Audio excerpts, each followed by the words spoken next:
All right, guys. Thanks for stopping by. So this is our second podcast, and I want to say thank you for the early birds. I saw a couple early birds already here. Um, Geo Eden's Den, Eric. Thank you for stopping by. Man, the man Bosa. Bosa is always supporting everybody on the YouTube or social media. When we go out and see them at the shows, he's always a good people and supporting. Thank you a lot. Eden's Den, Gio, part of the Mi Familia. They accepted me in a couple weeks ago, so it's been good to see everybody here. Ro, what's going on? Thanks for stopping by. Uh, Gershon, GP Snakes, what's up, man? It's good to see you in here. How things going? Hopefully everybody's going well. So tonight we have a hognose breeder and YouTuber as a guest. His Germaine of ShovelNose Hogs. So I wanted him to be my second guest because he was some of the YouTube videos that I first saw up front. That I was watching when I first started into the hognoses.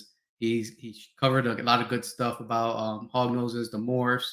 So I gotta give him props on getting that stuff out early on. I think it's maybe like 2 years ago that he started doing his YouTube. Get a couple of people in here. Let's say hi, and then we'll bring on the guest. Let's see. So let me know how's everybody's Tuesday going so far. It's only the second day of the work week, right?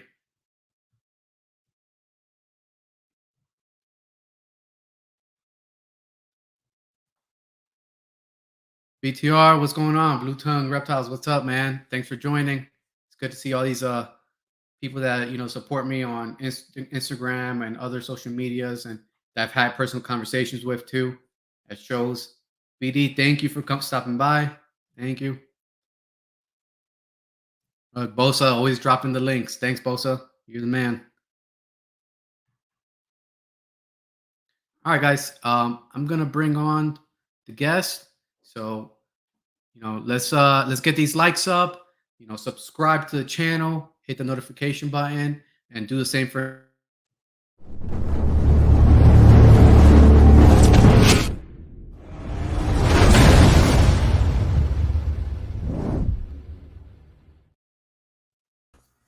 All right, Gershon. Germaine? I just had Gershon earlier, last 2 weeks ago. So what's going on, Germaine? How things going, man? Everything is going good. I'm glad to be part of your platform. We'll talk about some hognose snakes tonight. For sure, man. For sure. Like I was saying earlier before I brought you on, you're one of the first people that were putting out hognose videos, or at least a consistent amount. There's a couple people put out some sporadic information here and there, but you were consistent. What year did you start your YouTube? I started my YouTube April 2020. Okay, so you're going on three years. Yep. Next month, 3 years, man. That's good. That's good, man. What inspired you to start YouTube? Was it just the lack of, or Yeah, so it was a few things that kind of gave me the idea to start YouTube videos.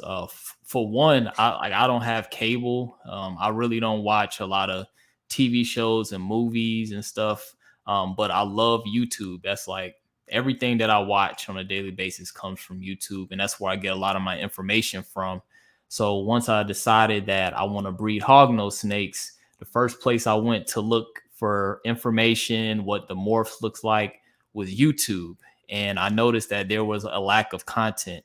Like in terms of ball pythons, if you want to see a particular ball python morph or a world's first morph combination, it's somebody that has made a video about that. And a lot of the big breeders, in terms of ball pythons, corn snakes, they make consistent videos. But with hognose snakes, it like you said earlier, there was a few videos, but there wasn't really too many people that focused specifically on hognose snakes and made the videos consistently. So before I like really started getting into YouTube, I kind of asked like some of the big breeders, like, hey, are you going to start a YouTube channel? Are you going to put videos on some of these snakes and these morph combinations that I see like on Facebook and Instagram? And most of them were like, yeah, I'll eventually get to it. But YouTube is like a full-time job. It's really hard. It's a huge learning curve. And I just got tired of waiting. I was like, well, if they're not gonna put the videos out, I'm gonna put the videos out. And Yeah. also, so that was one aspect of it. Also, just promotion. I knew that once I started breeding these hognose snakes, I didn't want to be stuck with a whole bunch of babies that I couldn't sell. And so I knew, since I'll be the only one producing consistent hognose videos, just people seeing my videos, seeing my personality, they may be more willing to purchase snakes from me. I totally get it, man. Yeah, and like you said, the YouTube thing, me starting and stuff like that, it is a grind to be able to do it, and be, consistent and have your channel grow. You got to be consistent and just grind it out. You know, beginning of the year, one of my new resolutions was I was going to try to do at least one video drop a week. I had set it to Sunday. I was pretty good for like the first 5-6 weeks, and just with work picked up, and everything else, I've been a little bit like every other week now. I have stuff recorded. It's just make sure to get it edited and putting it on the YouTube. But like you, Yeah, you were definitely. very well consistent in the beginning, right? Oh Um, yeah, yeah, I was trying to make like 3 videos a week. yeah, that's pretty insane. I mean, from the outside looking in, it's knowing what it takes now. It's a lot of dedication on your part, man. Yeah. Yeah. I want to say hi to Tammy. Thank you for stopping by, Tammy. Thank you for joining us. You know, there's a good amount of people here that were in the premiere of the podcast that came back. A lot of starting to see a couple Hognose people jumping in. 'Cause I think people were really excited to see more Hognose content coming out, and that's another reason why I started. I think I started my YouTube was because I saw that you were putting some out. Joe from Hogging Out was putting some stuff out too. Um, and then that was really it. So, I want to add to that, and then this podcast was another part of it too. I wanted to have a consistent podcast where I want to bring in the hognose breeders and show them to everybody else and get everybody else to know them. I think it's important because, like you said, a lot of the OG hognose breeders, a lot of the guys that have the 10+ years in hognose breeding are not really on social media, or are, but they might just be doing pictures or not doing any like videos or any of that stuff. Yeah, exactly. So, Or they're like on Instagram, or like Facebook, like you say, they may do a video every now and then, or a short like Instagram story. But once those stories, once after 24 hours, they're gone. So um, yeah, hopefully in the future more big breeders to start transition into YouTube. I know Jeff Gelwood said he's going to start making some YouTube videos soon. And his video, he got interviewed by Dave Kaufman, and I'm pretty sure you've seen that video. yeah, I seen it. Yeah. When he Like does it, the facility tour, right? yeah, tour of his old facility, and that video right there was like a huge inspiration. Like seeing the different morphs, all the different crazy combinations. I was like, man, I want to make that one day. And so that's what I'm saying. Like I knew starting a YouTube channel, even if people don't purchase my animals, it can definitely inspire people to, maybe if they watch one of my morph videos, to see what it actually looks like, a morph combination, and be like, hey, that's pretty cool, and I want to work on producing that one day. Yeah. No, I've watched those morph videos that you have. I've watched at least 2 or 3 times, over and over again, especially in the beginning when I was, when I discovered Morph Market. Then I went on your videos, and I'll go on Morph Market. I'll look at your videos and try to start learning the morphs before I actually got them in my hands, right? It's very important. Nobody else is doing them. So I got to give you props for that. I'm pretty sure it took a good amount of time to put those videos together and get all the info put Yeah, together. just finding all those pictures. Kevin Rhodes, his Morph Guide book really helped me out by kind of learning the names and everything, and Mhm. learning who produced what animals, so I can kind of like look them up. And another huge inspiration from those morph videos was the guys from Tiki's Geckos. Back in the day, they did a morph guide for crested geckos, but they actually had the animals. They didn't use pictures, but they basically showed off the animal, and they went through all the different morphs, and they actually explained it. And I was like, man, that's a really good video if somebody's getting into crested geckos and they don't really know the difference between one morph from the other. So that video definitely inspired me to do a morph guide on YouTube. For sure, for sure. No, that's very important, I think, because, like you said, it's hard to imagine and or to try to go on morph market and just go through all these morphs. You know, hognoses are nothing compared to what ball pythons have because I go on that ball python Yeah, page. it's ridiculous. It's insane. It's insane. I think it's so early on that there's still so much potential on the morph sides for the hognoses. So I think that's one of my things that like really interested me in hognoses. Not just the way they look and stuff like that, but like the potential of discovering more morphs and different combinations where there's still a lot of undiscovered ground there, and hopefully we're part of that over the years and stuff. Yeah, I'm the same here. That's one of the reasons why I didn't get into ball pythons. I'm like, it's ridiculous. If you go on Morph Market, there's over 40,000 ball pythons listed, and it's so many morphs. It's so confusing. I'm like, I feel like I just was late in the game. I feel like you had to kind of start off with ball pythons back in the late 90s or something. And then hognose snakes, there's a lot of morphs, a lot of morph combinations, but I still feel like you said, it's a lot that can still be done. And will be done in the future. And I feel like it's still kind of early, and somebody that's new to hognose snakes, they can get in and maybe even produce a world's first.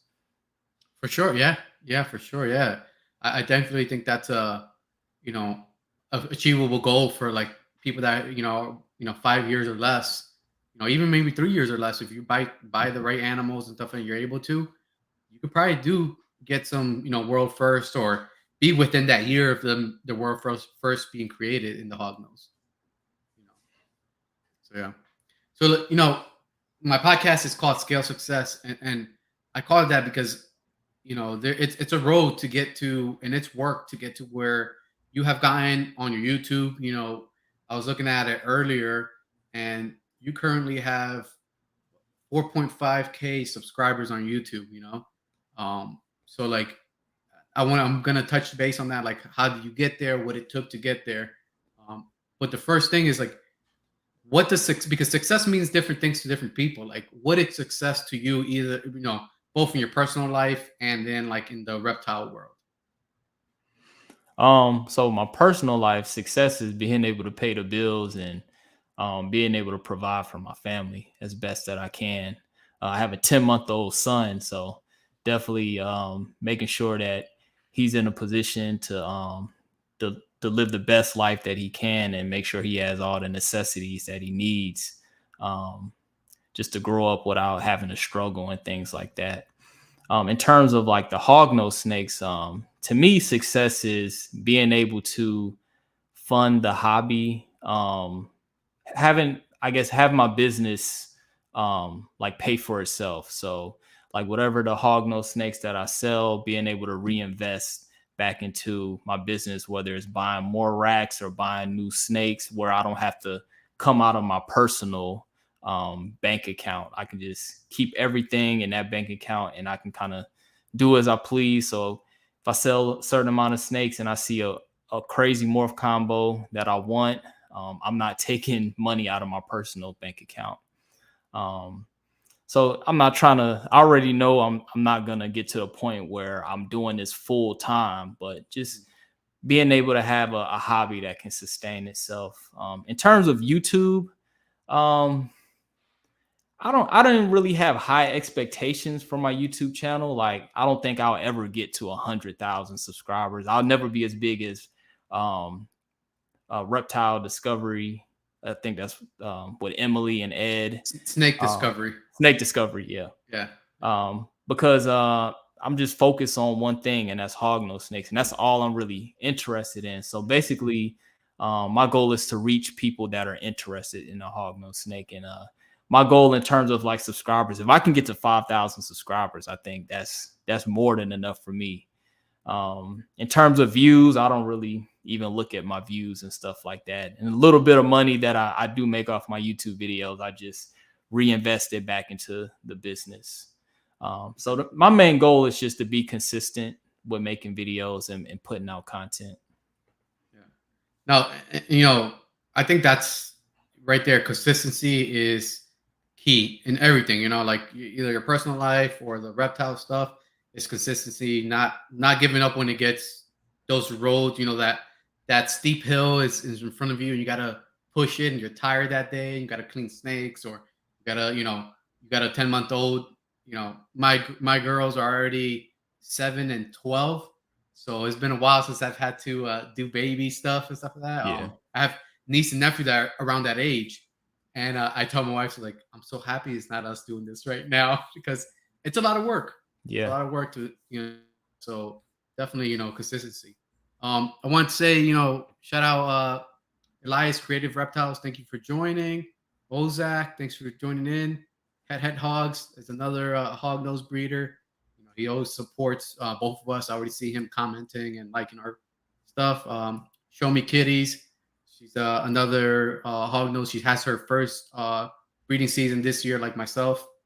Yeah, she got some powerhouse animals. Yeah, man. She went in hard. She's got some really good stuff she produced this year. This is what your second or third year breeding? It's my third year. Third year. Okay. All right, man. I mean, you've already got 2 years under your belt, so this is how many animals you produced last year? So I had a total of 3 clutches. So my Arctic Conda, she double clutched for me. So she probably laid 25, 30 eggs, good eggs. And then my Granite Jungle, I want to say she produced like 15 babies. So, and then I had another female that she slugged out both the first lay and the second time around. Okay. On that female that slugged out, did you see a visual lock, or you think maybe she just ovulated and had? Oh yeah, I had saw a visual lock. She's lock? kind of weird. She's kind of weird this year as well. So yeah, I saw a visual lock and everything. And she just didn't have, it was her first time breeding. She just didn't have normal like nesting behavior. Like she would never be in her lay box. And she ended up like laying 1 or 2 eggs every day for like 6 or 7 days straight. And they were all infertile. And then with her second clutch, she did the same thing, just laying 1 egg at a time. And they had 2 of them that had really weak veins, but neither one of those didn't make it.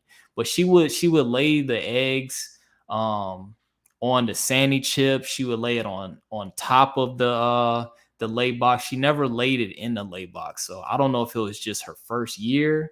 And she didn't really know what she was doing. But she wasn't egg bound or anything.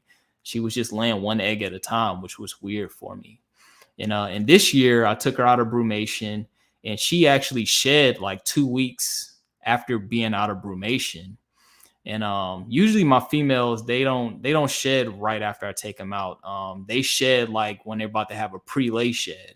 Mm-hmm. So I don't know if that was like a pre-ovulation shed. She's still locked to a male. She looks gravid right now, but I don't really know when she's going to lay eggs. So I'm just waiting to see if she's going to go and shed again, because all my other females that are gravid, they're all in pre-lay shed right now, like literally the same day they started. Wow. All right. So I mean, so you can see that there's a consistency. You're on a track, right? Yeah. So that's good. Yeah. Yeah. I haven't had any of my females shed after the brumation either. So hopefully they shed. I'll see that pre-lay shed and stuff like that. But I've heard mixed things. Well, what I've heard is pretty consistent. Actually, like, there's more likely than not you probably won't see a ovulation shed. Yeah. Yeah, it's like some girls you will, most of the girls you won't. So I as soon as I got my girls out of brumation, I fed once. I fed twice, 3 days every. So 3 days on and 3 days, 3-day rotations, and then I paired. Because I've heard too is from talking to like other breeders that after they come brumation, some of those girls are ready to go. They're having the ovulation pretty quick after brumation. So I didn't want to miss it. And I've had a couple girls that are already gaining some good amount of weight. Like I think within the last week, I think maybe one of the girls I weighed on and she's like gaining like 15 grams already. Yeah, In a they week. gain weight quick. Like it's not uncommon for them to gain over 100 grams, like within a month when they're gravid. Yeah. And I kind of do what you do. Like after I take them out of brumation, I keep them at room temperature for a couple of days, and then for about 3 days, and then I'll offer them a meal. And the next day, I put the meal in. Like I start really quick.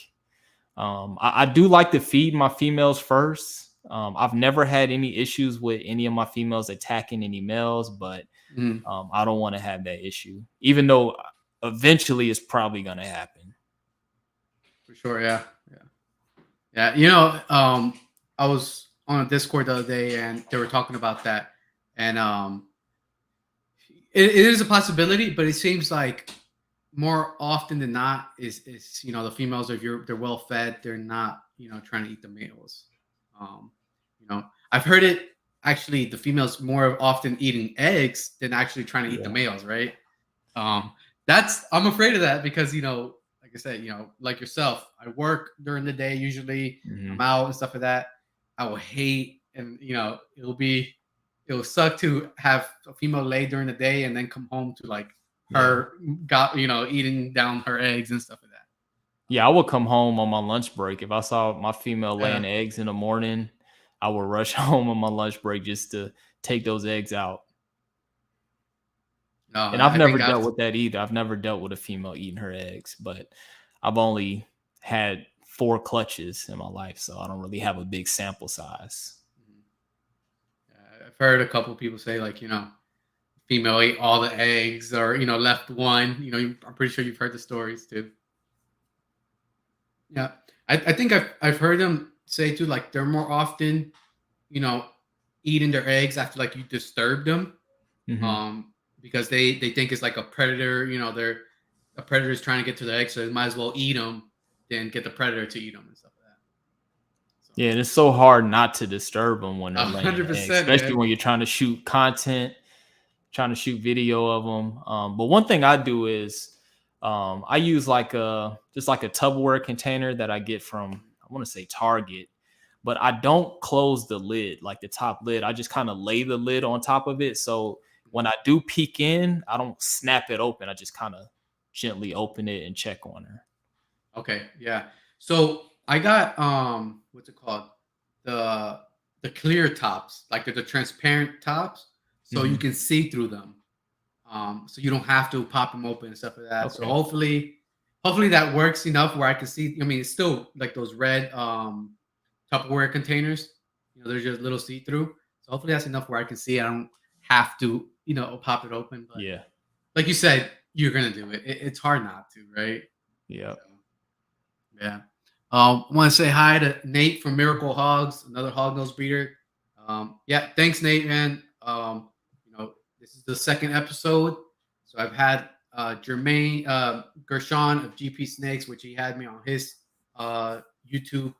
What was it called? I think Next Up last year. So I wanted to bring him on as the first one. So I had him 2 weeks ago. So I'm doing these every second and third Thursday, Tuesday of every month. I just can't do one every month just yet. I mean every week. It's I'm just too busy. Today we were talking back and we're in the back. I was already running late today, trying to get everything set up and stuff. So I have my co-host today. I guess she decided she's gonna be my co-host from now on. It's my daughter. How you And doing? she this is they started watching Snake Discovery and stuff like that. So this is how I got back into reptiles and starting the hognoses. They wanted a hognose for like a year and a half. They bugged and bugged and bugged. I was like, I don't want another pet. And eventually I started, subconsciously I started looking at hognose YouTube videos and stuff like that. And I was like, What okay, these made are you pretty choose cool. hognose snakes? Just really Snake Discovery because that was the main channel we watched because we didn't really know. Me and my You sister ever speak in didn't a really know. mic? You gotta speak it Oh, closer to the mic. sorry. So it's really just snake discovery. Me and my sister didn't know any other like reptile channels at that time, so we just watched it, and they mainly show hognoses on in their videos. So we were that was really the only snake I knew a lot about, and so because of the information they gave, I started.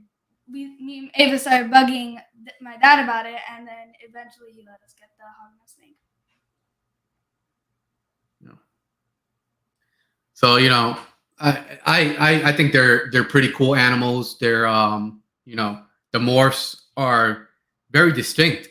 From the I, like the lavenders, the albinos, the sables, all those morphs, they look totally different. You know, there's a couple that have very similarities, like I'll say, the hypos and stuff like that, because true hypo, there's similarities and stuff. But I think between the main, base recessive morphs, there's good variance, and then when some of combo some of those things, it makes a whole different color Yeah. palette. So I think that's, to me, is very interesting. Um, you're Yeah. working with Easterns this year, right? Yeah, I have a pair of Easterns. I don't know if they're gonna lay. My female, she doesn't look gravid and she hasn't been eating. So like she ate twice out of brumation and now she's just refusing. Um, so I actually today I put her in a smaller enclosure because I find that the Easterns, they're pretty sensitive to environmental changes. So if you Okay. change something up, they get more defensive. But once you can get them eating on a consistent basis, they're actually pretty good eaters. So I put her back into her setup before I put her in brumation because I wanted to give her a nice big enclosure if she's going to start laying eggs. But it seems like that's been stressing her out. So we'll see if putting her back in the, I think, was the 15 quart tub, if that'll help get her going again. Do you know if anybody's actually producing Easterns in captivity right now? Yeah. So the main guy is a guy named Kevin Fisher. So that's where I got my orange Eastern from. So he's the main guy with captive bred Easterns. He also has some Southern hognose snakes that he breeds as well. So he specializes in those.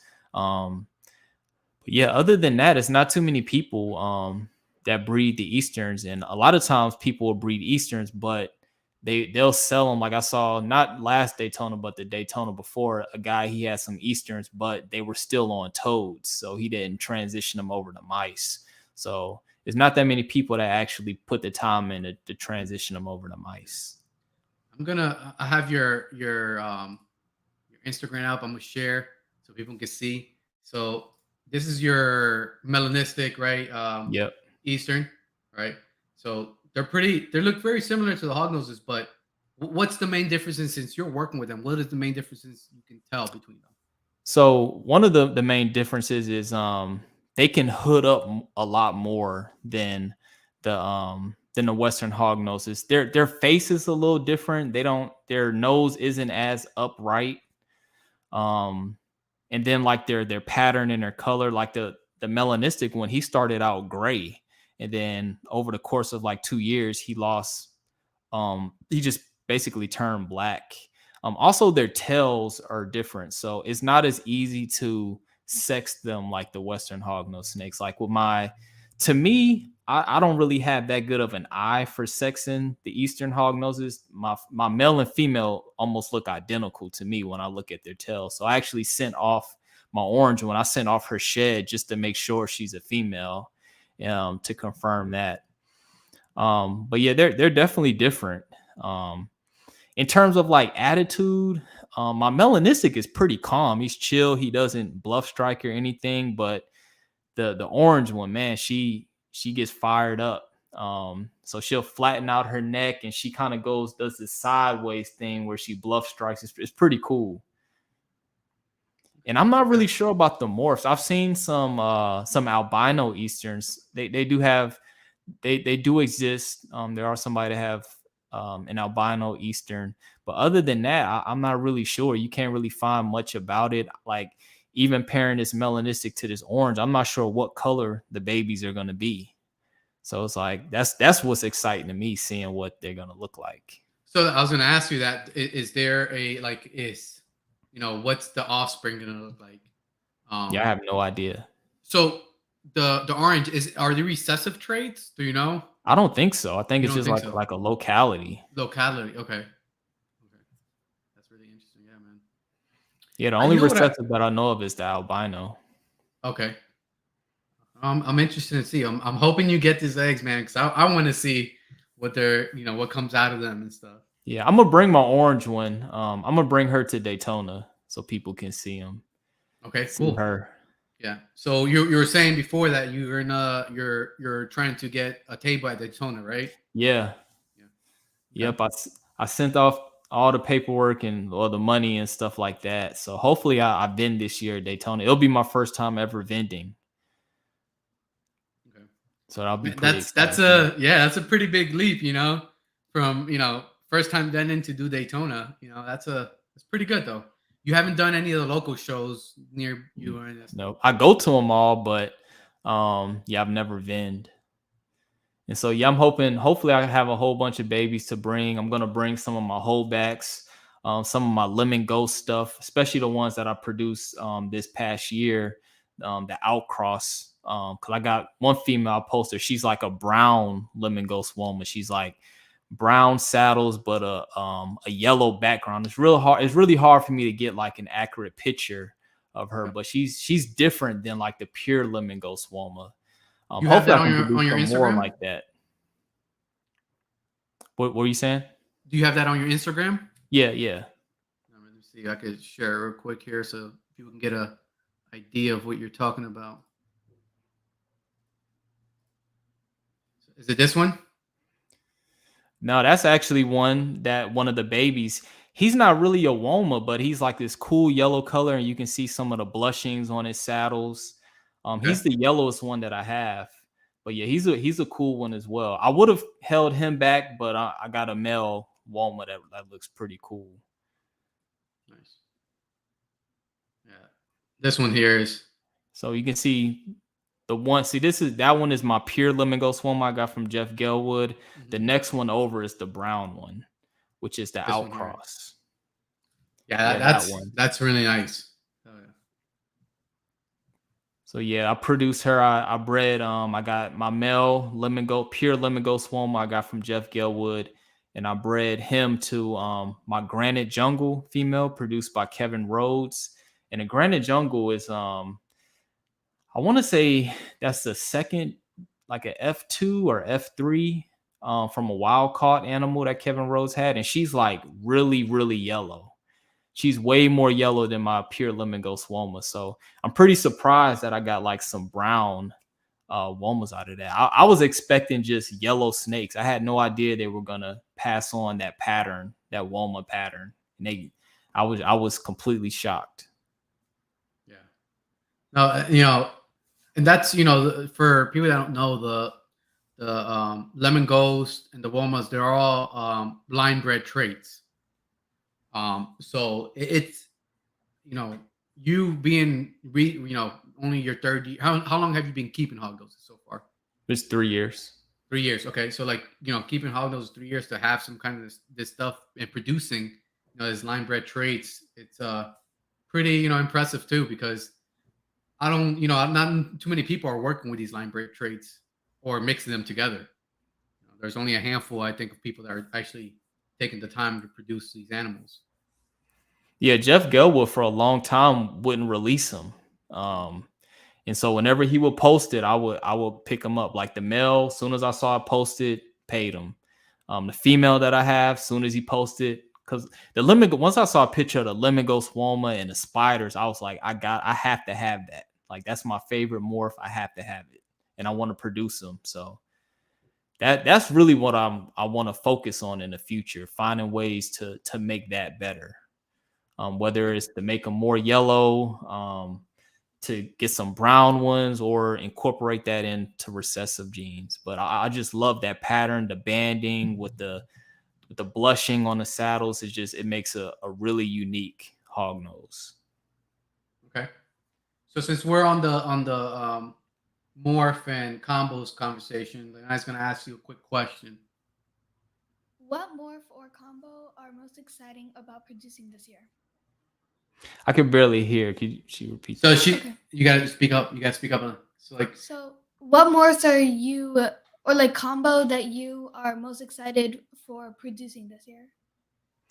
So this year, definitely producing more of the. I'm gonna do the same pairing with my Granite Jungle and Lemon Ghost Woma. So definitely producing more Womas. I'm really excited about that. I'm breeding my Arctic Conda to my I got an Arctic Conda female and I'm breeding her to an Arctic Conda Het Mai Tai male. So I'm hoping to get some more super Arctic super Condas that are 50% Het Mai Tai. Really looking forward to that. I love the super Arctics. I think the super Arctic is the most unique snake morph out of any snake, period. Like with it's just the way they come out black, and then their first growth shed, they have that big difference with the contrast. They got the solid black eyes. I can't think of any other snake that has like a morph like that. So I love the super Arctic gene. Also, hopefully, like the Easterns, I was really excited about that. So hopefully, I can produce those because I like it's just the unknown. Like what color are the babies going to be? Are they going to be melanistic? Are they going to be orange? Are they going to be kind of in between? I'm really excited about that. But in terms of like visual, like recessives, I'm not really going to be producing much this year, but next year I will. Next year I'll be dealing with the Mai Tai, so hopefully being able to produce some Arctic Mai Tais and super Arctic Mai Tais. Yeah, man. The super Arctic Mai Tais, I love them. They're it's like almost like a bright orange. At least I haven't seen one in person, but from the pictures, what's his name, John Fathom Hogs has posted stuff like Yeah. that. Um, they're I want to produce some, hopefully in the next couple years too. I have a sable het toffee female, which I'm doing a joint breeding with as an exotic fire hogs. He has he's an Arctic toffee het sable male. Okay. So hopefully, I can get Prover out and maybe get some, that the pie in the sky, combo for there would be the Arctic Mai Tai. But he seems interested, but I haven't seen any visual locks yet. Mm-hmm. So it'll be good. Yeah, so like this year, I only saw one visual lock, and three of my other males looked like they weren't really that interested, but my females are gravid right now, so they got the job done when I wasn't looking. So that's good, man. Yeah. So Eric had a question here, back to like the Daytona stuff. He's asking if you're nervous about signing up before doing anything else, all the other ones. Yeah, I was nervous. I was like, should I submit all the paperwork when I know my females are gonna lay eggs? But if I would have done that, it would have been too late. You kind of have to submit everything, I want to say, before March. So I just paid it, and I was like, hopefully I can have something to bring. If not, I'll just have a table and I'll sell t-shirts and stuff like that. But yeah, it was definitely a risk that I had to take because I didn't, what I'm saying, I'm not that big of a hognose breeder to where I know I'm going to produce a lot of stuff for the show. So it was definitely nerve-wracking because it's not cheap to vend Daytona. No, and like you said, you can say you're breeding. How many females are breeding this year? You said? Yeah, 5. 5. But maybe only 2 of them lay, right? Or Yeah. you have viable eggs. So it is a gamble, but that's part of the beauty about what we're doing, right? It's like you're working with nature. It's not like you're producing a piece of plastic or like a dry goods item. It takes, it's not rocket science either, but it does take some time, and you got to let nature do what nature does. At the same time, they're living beings, you know. So I think it makes it very interesting. Yeah, I'm excited. Yeah, so we're talking about the man Jeff Galewood. He stopped by and saying hi. Yeah, Jeff Gilwood, man. I don't think he realizes like how much of an asset he is to like the hognose community. For him being probably the number one hognose breeder, he answers everybody's questions.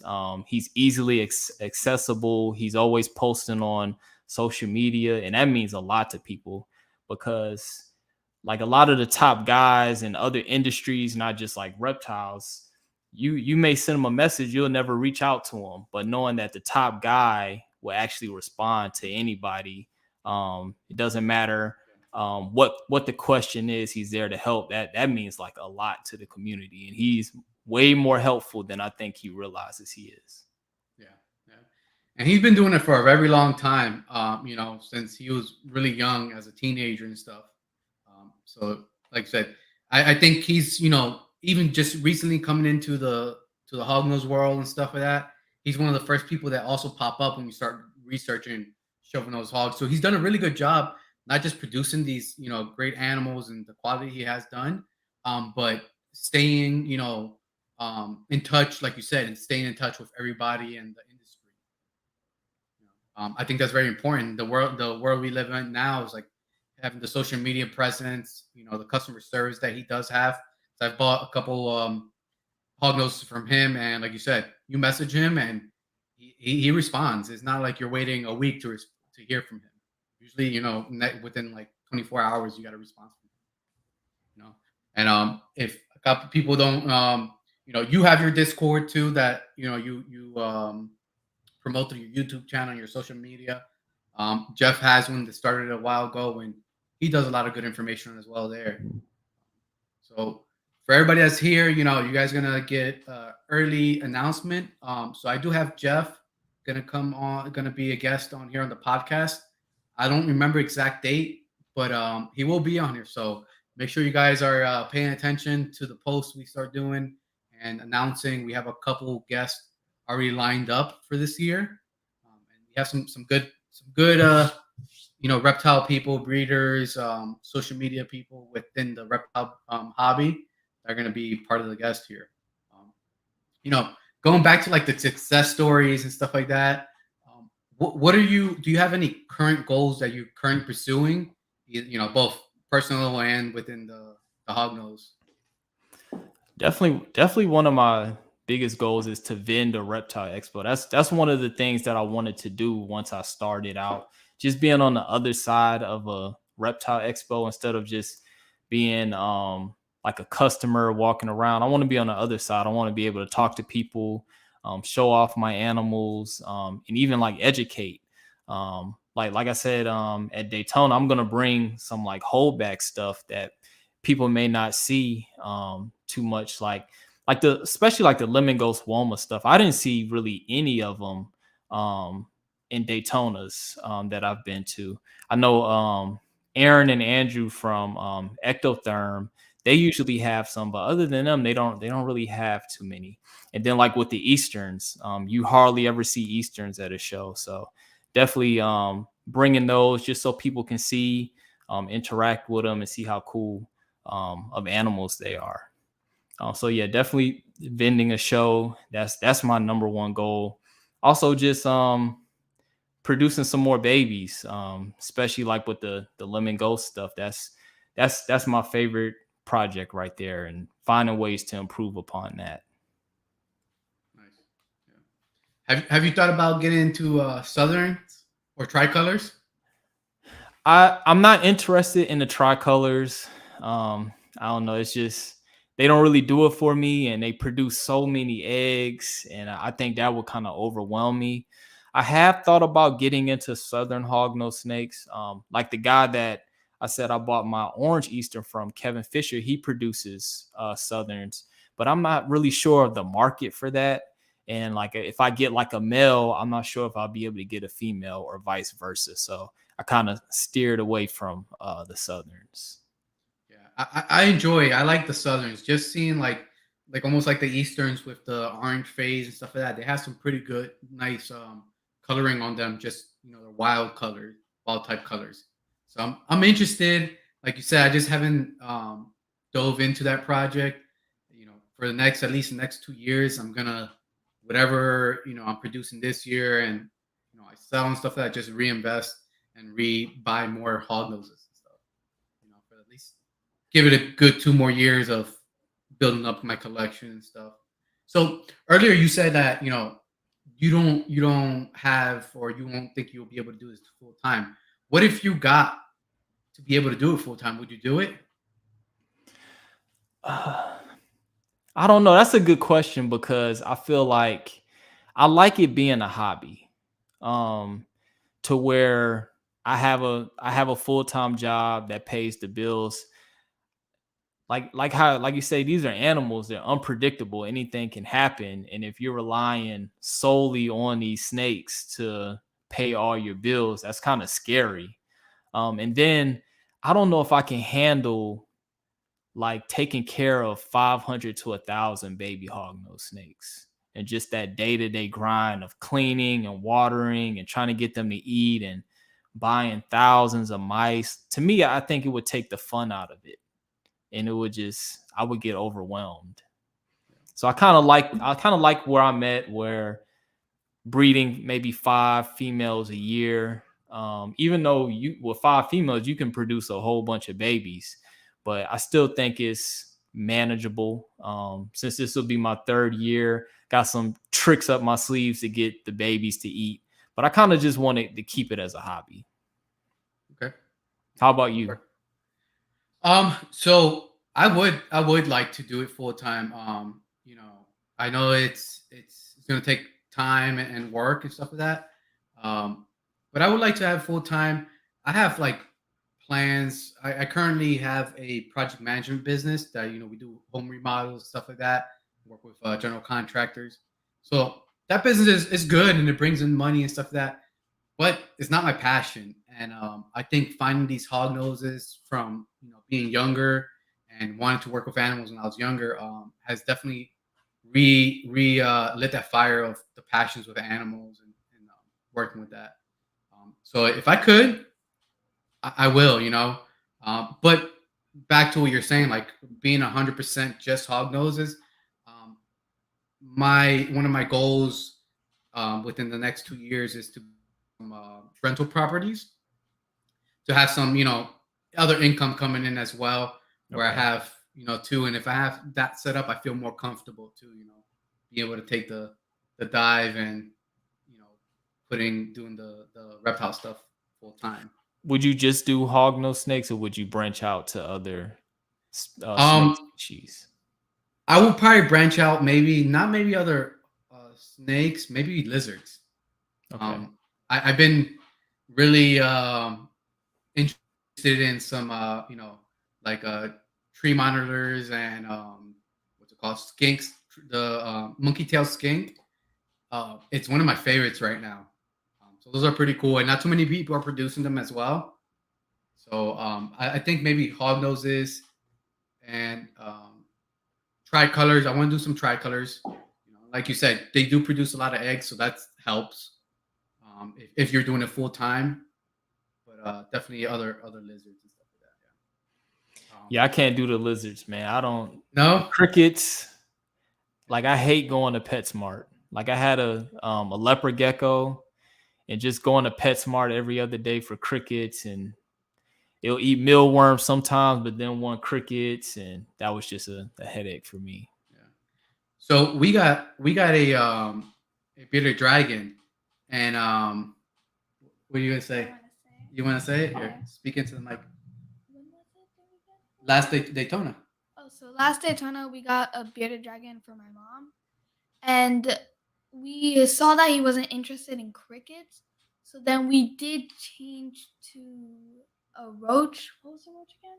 I always I get Yeah. I get into confused because I know we can't have in Florida Dubias. one Can't have other. dubious. So we have Yeah. discoid, yeah. Oh, Yeah. okay. So we have discoid roaches, and it was a little bit of a hassle to just keep going to the store too, just to get roaches, and sometimes people wouldn't have them.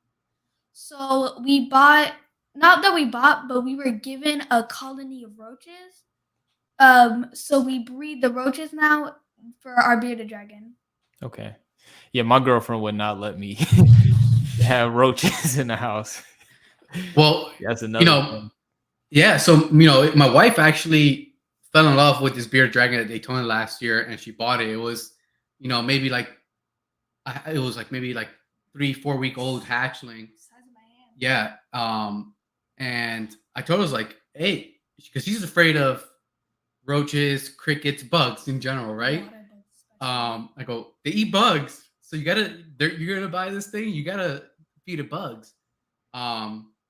So she got over the cricket thing, um, and then now she's over the roach. Like Okay. the little one, she's okay with. Once she sees like the breeder, like females and males, she won't touch those, but she will go into the bin and grab like the feeders, like the small Okay. feeders that we're feeding. Yeah.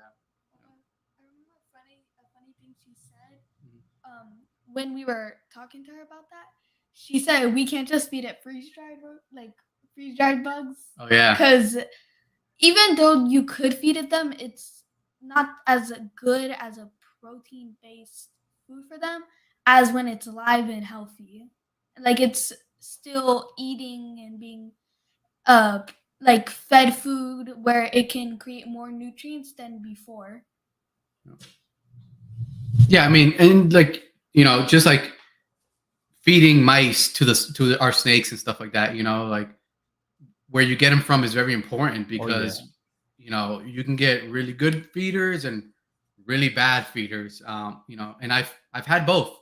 I've tried different companies and stuff like that. And you could tell the different quality of just in the size of the mouse, the color of the mouse. It's important. It's the same thing for every other animal that you feed and stuff. Yeah, definitely. I think making a change, I changed a different company in terms of where I get my mice from. And I think it made a big difference from when I first got hognose snakes. Yeah, you definitely notice the quality offhand. You pay a little bit more, but you get what you pay for. And I think it's better for the snakes. So if you are using a company and you're not satisfied with the quality of the mice, definitely switch to and try somebody else. Yeah. And another thing too is like right now trying to find like day old pinkies and small pinkies and stuff like that with certain mice companies. It's hard.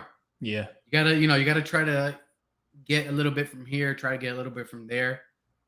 I'm trying 2 different mice suppliers this year because last year at the end of the year, I got stuck where first I waited too long to order and I couldn't get what I needed. So I definitely had to reorder and I had to pay a lot more than what I usually pay because I got it from somebody else.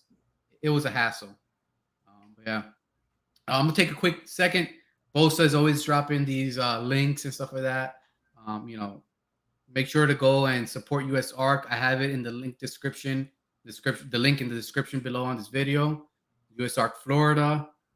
Just yesterday, was it yesterday? The day before that, there was a venomous bill that came up. For Florida about relocating venomous and fines and stuff like that. And US Arc Florida went out there and I think they got it to change a little bit of the wording where it wouldn't include native species venomous if somebody goes and relocates them and stuff like that. Because I guess there was the wording in the bill, was that if you relocate any venomous, you will get a fine up to like, I think it was pretty high in the thousands of dollars and stuff like that. So reworded where like non-native, it was only now for non-natives and stuff like that. And then everything else still falls under, having the venomous and not keeping them in Florida. You have to have your permit. You would think that would be common sense, but yeah, but it's now that we have reptiles and I talk to them about my my friends and my family and stuff like that. We think it's common sense because we're in the hobby and we're learning about this, but most people don't have a general knowledge of reptiles. So yeah, that's true. it's what we're doing here is very important. Getting the information out there. Social media. Doing these podcasts and all that stuff. And I want to go back to Jeff, and this is why Jeff is a a great hognose breeder in person because his comment he says he's just another hognose enthusiast like everybody else. At least he doesn't think that he's above everybody else, and which how many years he's been in and stuff that he has such a wealth of knowledge. You know, there was a question here that I wanted to bring up. Somebody had a good question. Let me go up these.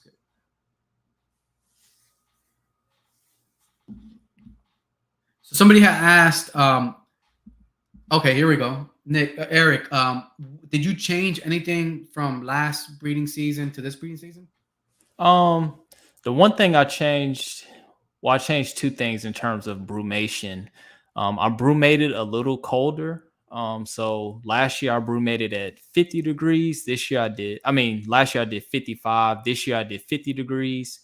And I also went 3 months this year. So I think last year I want to say 2.5 months of brumation. This year I went the full 3 months. Other than that, that's pretty much the only difference that I've made this year. Okay. And all my snakes came out fine. So it worked. What substrate do you use to brumate? I use a cocoa core mixed with sand and like damp cocoa core and sand.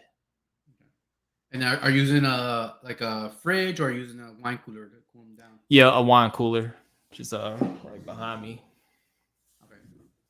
What's your plans once you start getting more holdbacks and buying and stuff? Are you guys gonna get a bigger wine cooler? Yeah, I'm gonna have to get a bigger wine cooler. I probably have to get a bigger incubator as well. I was kind of looking at this morning my egg containers, and I was like, I probably need to order a couple more of these because I'm really not sure how many eggs I'm gonna get. Mm-hmm. So I won't be better safe than sorry. Yeah. I don't know. Have you seen the Wilbanks? It's like an incubator and brumation fridge. No, I haven't seen that. So Wilbanks, I think last year or this year, he came out with they look like wine coolers, and there's pretty big ones, but they heat and cool. Okay. And they come in with a built-in thermostat too. You will have to sell a couple Hognoses to buy one, but I think that might be a great investment, because it does both. Yeah. And you can save space instead of having an incubator and a brumation fridge. Would you trust that though? Because I know Estlin had an issue like that last year. I'm not sure what his setup was. Yeah, so I know that he used he uses a fridge, and I got the same setup he does. We used an actual commercial fridge to what's it called, to brumate the snakes. So he used the same fridge, but I think that it was left on. Okay. Yeah, where being in Florida, it gets hot enough. So what we're doing and what he does too, and he's been a wealth of knowledge to myself, and I know to other people that buy Hognoses and reach out to him. Same thing like Jeff. He's very responsive on what information and stuff like that, because he's one of the, when I was really getting into wanted to get into hognose breeding, I wanted to find somebody local. So I started searching the internet and Instagram, like who's local. So I got to thank you for interviewing him. Yeah. Because once I saw that video, he said, a local town in Hialeah, and I was like, all right, this guy's in Hialeah. I need to message him and talk to him and see what he has available. And from there, we built a friendship, and our families, hang out together. We do stuff together. So he's been a wealth of knowledge. I've had the privilege, and I always thank him. Same thing. I think most hognose breeders that I've came into contact, especially even the well-known ones and people that have success with hognose and been doing it for a while, are very chill, laid-back people. And they're just like, hey, I'm just like you. Love these animals and just doing the same thing you are, and are willing to give you information and show you the correct way. So he's giving a wealth of knowledge. So what we're doing with our incubation is, in this room is a spare bedroom in my room, and that I shut off the AC vent in this room, Okay. and with the ambient temperature from the racks and the outside, I keep an ambient temperature about 80, 81 degrees. Okay. So the fridge, it's about the same thing, and since it's insulated, it keeps a good gradient in there. So you just turn the fridge off and Yeah, just use the unplug the ambient. fridge and use the ambient temperature. And it's pretty big, so I don't, with eggs, I'll be good for the next couple years. If everything goes well. But I've been monitoring. I have these sensors in there, temperature sensors. So I've been monitoring since I took the animals, since I took the Hognose adult brumation, just to see if there's any major fluctuation in temperatures, because it is ambient. And I'm pretty good. I think it's between like, I think about like a 5 to 8 degrees swing. I think the lowest I've seen it was 76. One of those, we had a cold spell like a couple weeks Yeah. ago when it like got down to like the mid 50s down here. So the fridge jumped down. I woke up in the morning, I saw the fridge. It brought down to 76. And then on a hot day like today, it was at 81 point something, and I have a sensor that's in the fridge, the ambient temperature fridge, and I have some like egg boxes in there to see how the actual egg box is holding temperature. That's actually a good idea. I may try that with my my wine cooler since it's off, just Yeah, to see what temperature it is inside of there. yeah, because you might not have to get another whole incubator, Yeah. and it might save you a couple Yeah, I have way $100 more this year. space in Yeah, there. I just have the little small incubator. And if my animals double clutch, I'm gonna be in trouble. for sure. Yeah, and that's the thing. Like this year, I bought. I have the hatchling rack, and I was gonna get only one. Like, oh man, what if all my females lay and they double clutch? I need two. And I was Yeah, like, I don't want to be I'm caught gonna get with like, another one as well. yeah, I don't want to be caught with like not having enough space. And what am I gonna do with all these babies? So I got two. So there. So Jeff, so it's called a homeostatic incubator. You can go down to It can go down in temp and at room temperature spikes. So it basically controls its own temperature. Yeah, it has a thermostat built in. So it seems like there's a couple ball python people that I watch their YouTube videos and their podcasts, and a couple of people are using them already, and they have all great things to say about it so far. So I have to look into that. yeah, it's Will Banks. I was looking at it the other day, but they are you're paying for Yeah, what it does, so they are a little pricey on compared to like what we yeah. currently have probably. It's definitely not. This is definitely not a cheap hobby. Before the video started, I was telling you, getting ready for the Reptile Expo, getting display cases, and I was just like, man, these display cases are expensive. Yeah, man. It's funny. My little one this morning, earlier, we're in here. I was doing some spot cleaning, and she's 7 years old. And she goes, "How much is one of these racks?" And I was telling her, and she goes, "That's a lot of money." Yeah, It gets with not just the animals, but with everything that you need to have for these with the breeding and everything, that it adds up really quick. yeah. And like your food bill, getting mice is, especially if you don't breed them yourself. That's one thing I'll never do. I'll never breed my own mice. I can't do it. No. I feel like if you do it, you have to have a whole separate building for that. And Yeah. like I've heard people like after years of using it and stuff like that, you might as well just tear that thing down and rebuild it, because there's no way you're gonna get the smell and the stains out of the walls. Yeah, I heard it's really bad on like your AC and things Mhm. like that. I guess the ammonia from their urine. Yeah. So Nick, thanks for joining us at TBM Reptile. He's another hognose breeder. Yeah, I see Nick all the time at Reptile Expo. He goes to Alright. every Reptile Expo. Does a lot of traveling. Yeah. So I'm gonna ask you a question. He says, Nick says it's not too bad. Nick, do you breed mice? You know, okay. So he's saying that, like you said, he breeds them outside. Yeah, Yeah, I it's a can't. lot of work. It's overwhelming to me. I've watched videos on people like breeding rats and mice, and it seems like a lot. Especially, it seems like you can't even go on vacation or something. Like you have to have somebody watching them or changing the bedding, making sure they have fresh water. I don't know. It seems overwhelming. I think it's definitely lucrative, especially if you breed rats, because you can. There's always somebody willing to buy rats from you, but I don't know. That's to me, it's just overwhelming. I'd rather just spend the money and get them frozen.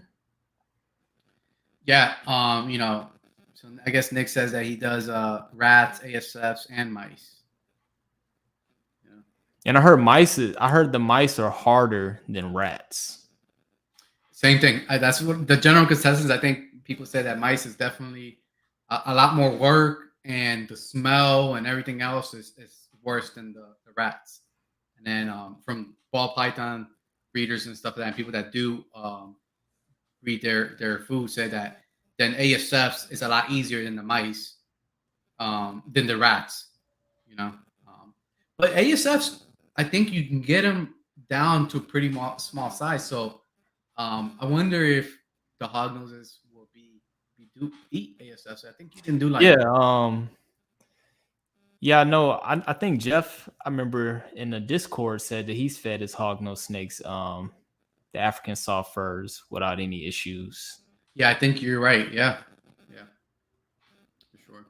I think Kitty, Susan, I think she breeds them.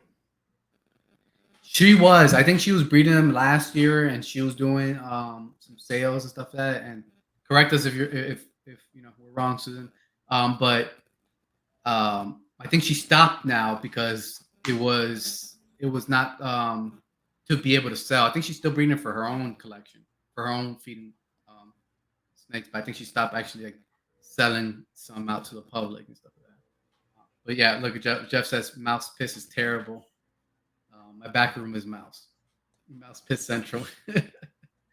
Yeah, I don't. Like I said, I will have to do it outside my house, or like a facility like Jeff has it. It's separate from the house, and you don't have to tear down your whole house after 2-3 years of breeding mice. Yeah, Jeff has a comment. He says, he's done regular rats too. I have a story for that. Seen no issues raising ones on rats with portion control. So that's a pretty good observation, because I know like on Facebook, that's like a big no-no in the hognose community is feeding rats. And I don't really know what the truth is. I've heard a lot of people say that rats are more fatty than mice. I've heard mice are more fatty than rats. I don't know what the truth is behind that. So and that's a hard part about what we're doing. There's not enough research, or like companies actually taking the time to research and see what the actual nutritional facts of are these feeders and stuff like that, or how the snakes are breaking down this food. It's what we're doing now is giving each other information on what we see, and after all the years, like people like Jeff and like Eslin and Nick's been in a while too, seeing their information, what they're observing, what they've tried out. But I think we still have a lot of trials to do and figure out what we can and what we can't do. Right? I think there's always a middle ground too. What's your question, Liv? Because people say that mice can be fattier than a rat, or a rat can be fattier than a mice. Wouldn't age and sometimes maybe what you're feeding them affect that? Oh, yeah, for sure. Yeah, like what you're feeding, it's what you're feeding your mice, and then how long they've been living is probably too. Yeah, and also their environment. If you have one of those little wheel things in there, like the little hamster spinning wheels, those are going to be leaner. For sure, yeah. Get those buff mice,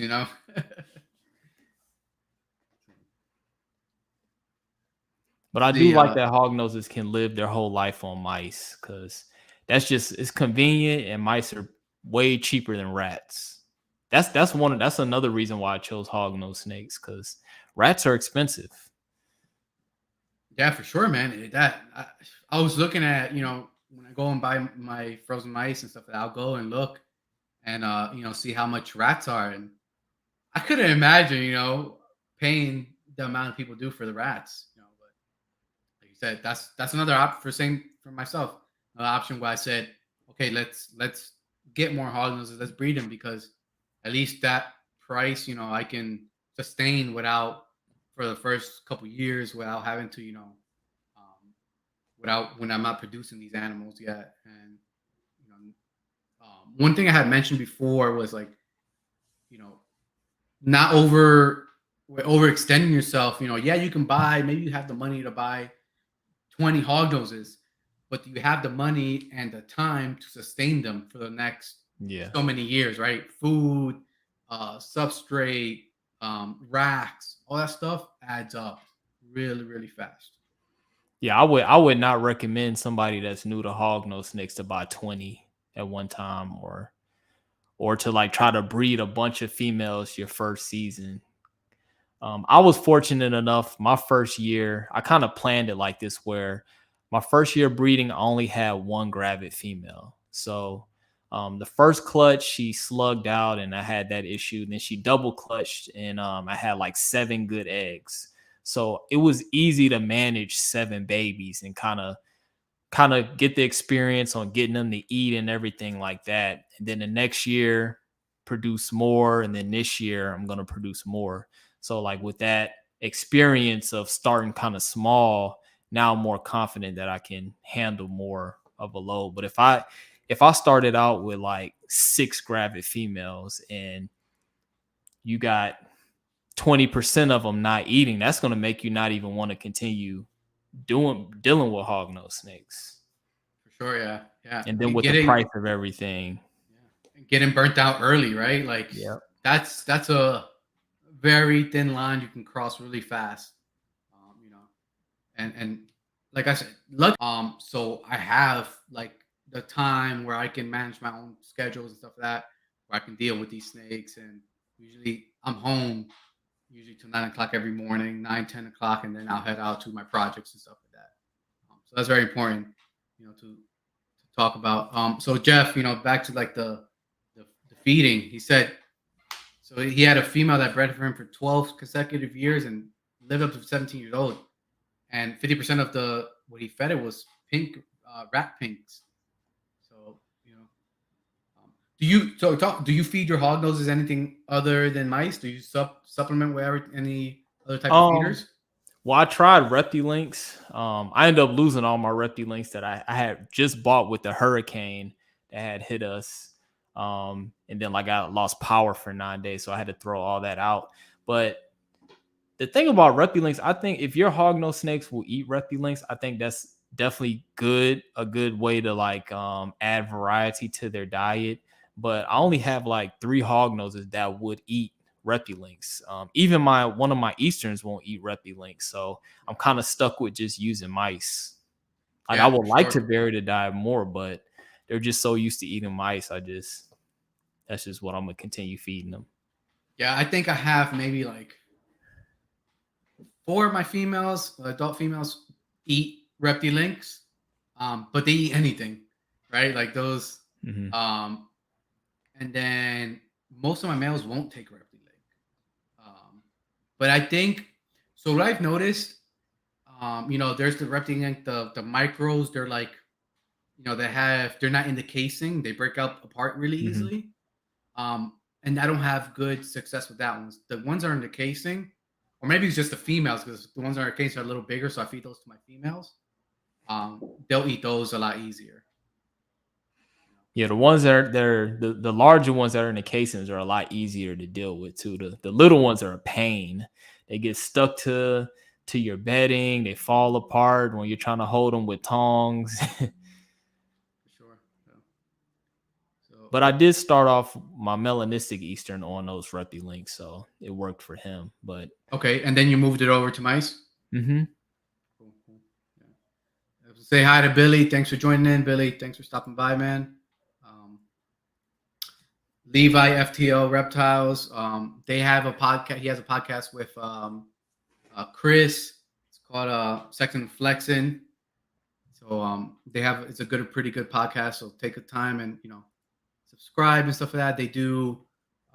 Levi has man, he's gonna kill me if I say it wrong. I think he has like mainland retics and larger bolas. And then Chris, his co-host, they do. He has a variety, and he has hognoses too. But he's not breeding. He's a collector. Stuff like that. I don't think he's breeding. He wants to do like a reptarium or something like that. You heard that? What was that? One of the hognoses pooping. Yeah, them big females, man, they stink. Yeah. You hear them. Yeah, yep. You can hear them. Yep.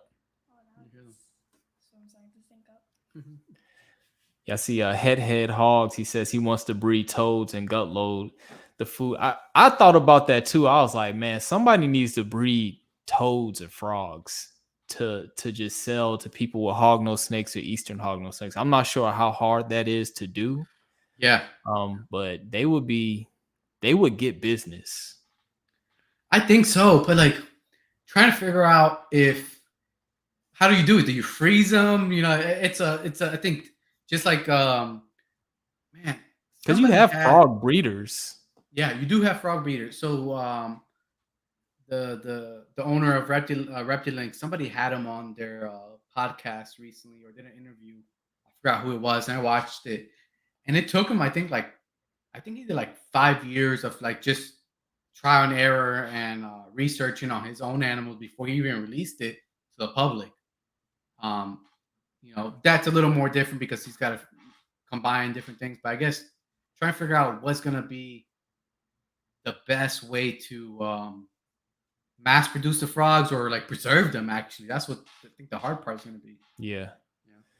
And also find a frog that's like legal to be able to ship and export to different states and stuff like that.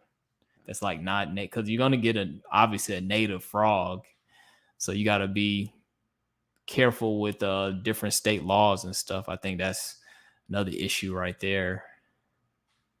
Yeah, I think and then I think trying to find what breed of frog or toad the hognoses are actually going to like, right? Yeah. Because I thought, like you said, I thought the Reptile Link was going to be the thing for it to, because I had a couple. I got them because I had 2 problem feeders last year, and it's not. I wouldn't even say problem feeders. It's just a hognose male thing. They went off feed for like 3 months or whatever, and now they're, they went back on feed. But they wouldn't even take Reptile Links. I think what worked for me was sardine juice. Yeah, that's my number one go-to is sardine juice. Sardine juice, so that's pretty good. I also collected what's it called? Tadpoles from a local lake that I have here. Yeah, I'm gonna do that this year. I'm gonna do that whenever it starts raining over here, this side of Florida, because they got like different hiking trails and stuff. And once it starts raining, it's probably like hundreds of thousands, if not millions, of tadpoles in the water. And I never thought of like last year to collect some and like freeze them for scenting. But I'm gonna do that this year.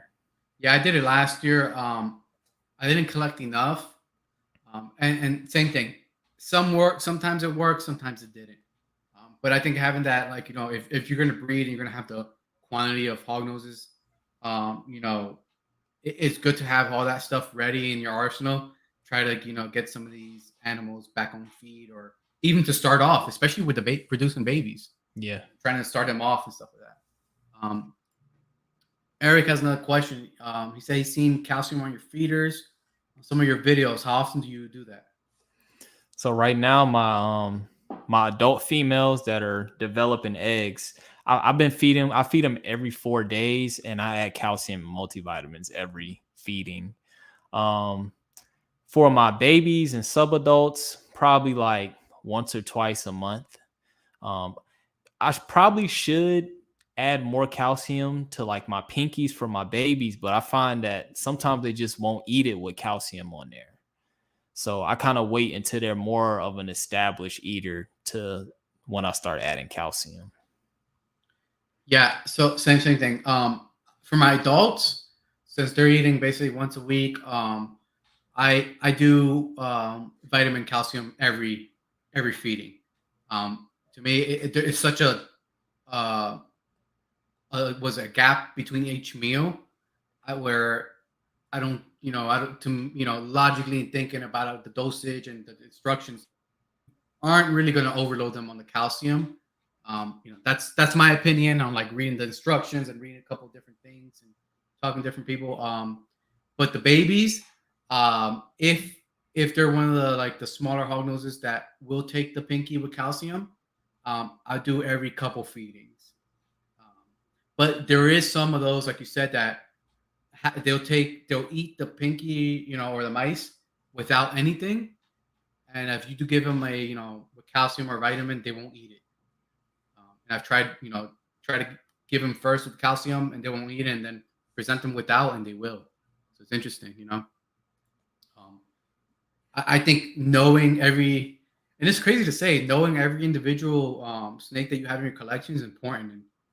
And, watching those little nuances that they present to you and be able to pick up on it. Okay, he's not eating because, like you said, he doesn't have that mice has calcium. Let me try to feed it without calcium. I have one male hog nose that will not eat it with calcium. Like it has to be a plain mice to eat. So before I dump my calcium and vitamins on that, I'll feed him and then mix in all that other stuff. So Head said exactly.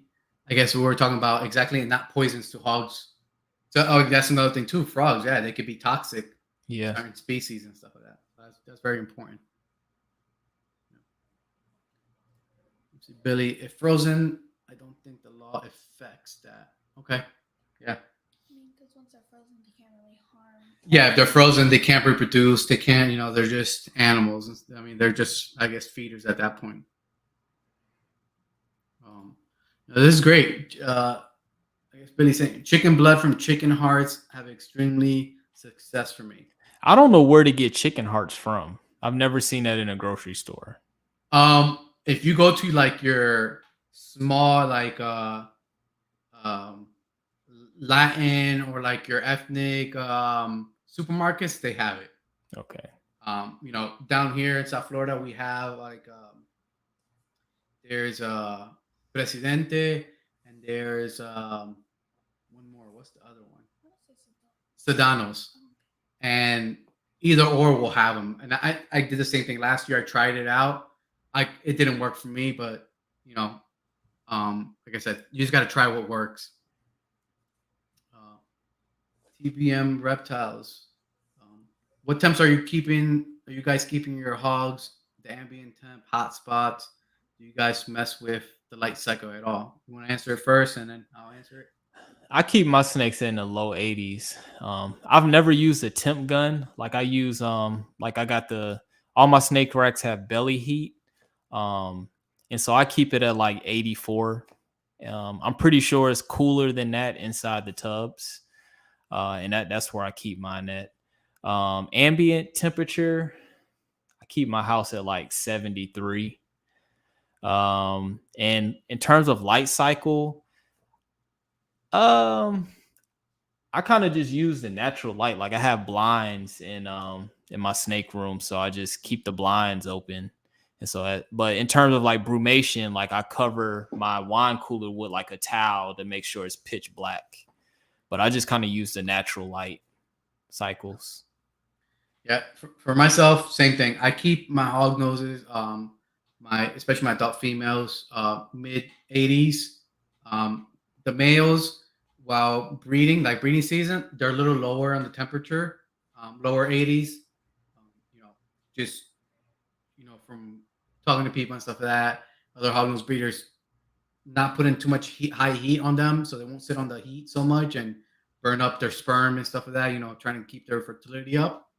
So, but generally they're doing good. And then my ambient, like I said earlier, I shut off my vent in this room. So my ambient at night, it's probably like high 70, 78. And then during the day it gets up to like about 81 on a good hot day, 81, 82. And then light cycling, I have, since it's a spare bedroom that I converted to snake room, I have a timer on the lights. So I do 12-hour light cycles. Okay. So 7:30 in the morning, the lights come on automatically, and then 7:30 at night, they come off. And then I can manually control. Like right now, I had to turn it back on when I walked in before the podcast. And they've been pretty good. Like I can tell if I come in here at night and I have to grab something out of here, and when I come in here at night, I try not to do so much light. So I use the fan in this room has like a very yellowish, low dim light. So I try to use that, and even that I can tell them they'll start moving around when they sense that light. If I'm here for more than like 10 minutes.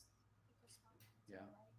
And then for my brumation, same thing. I found this non-static window film, and I put it on the glass of my fridge I use for brumation.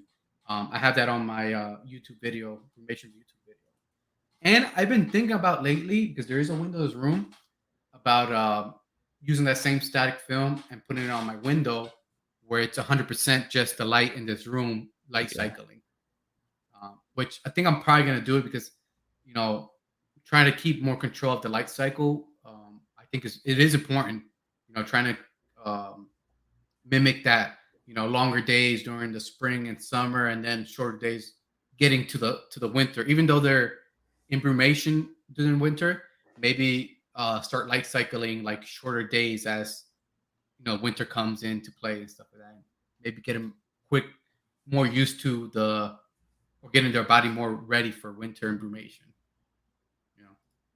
Because since we're here in South Florida, even late into winter and fall, we still have long daylights. So that's why I've been thinking about putting the film on these windows too.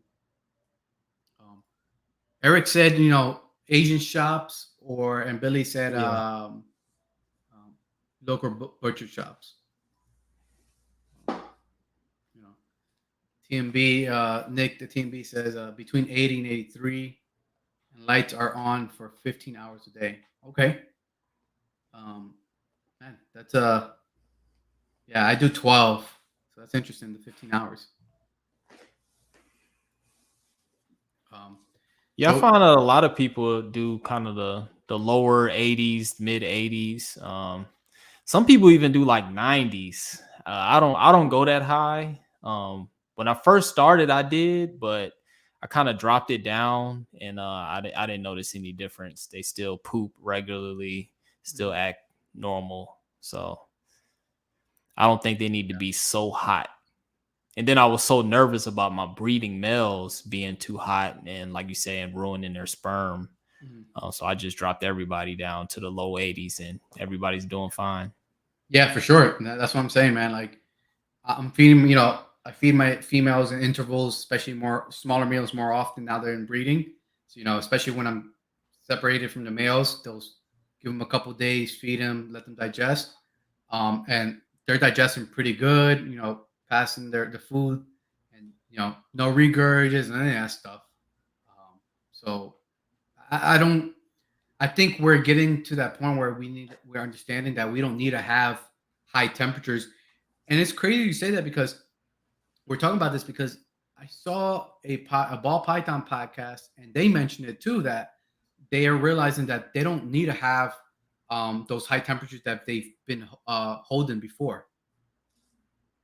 That they're bringing it down to, like, instead of like low to mid 90s, I think they're bringing it down to like the high to mid 80s too for ball pythons. Yeah. So I think people are starting to understand or observe that they don't need to get there. So Eric had a question.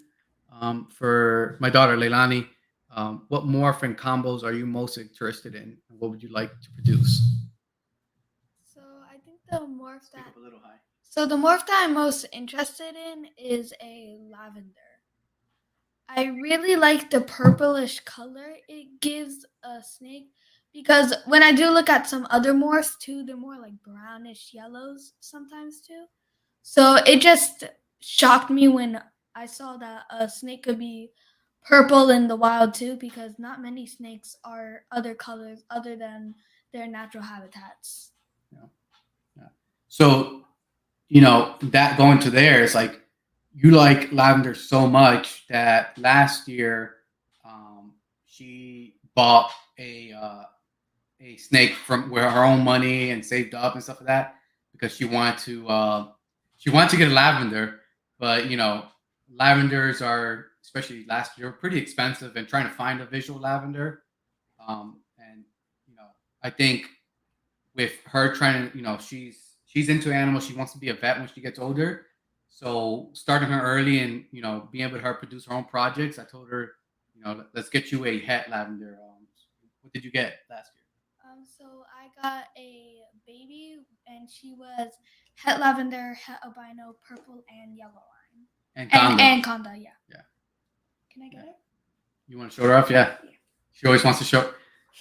She always wants to show her off, and that's I think another pretty cool thing, like about like us doing this and myself doing this with my daughters, is that they're inspiring, and seeing the joy they get out of these animals and working with them. It's really cool to see. And it's interesting to say that your daughter says she wants to be a vet and she likes the lavender.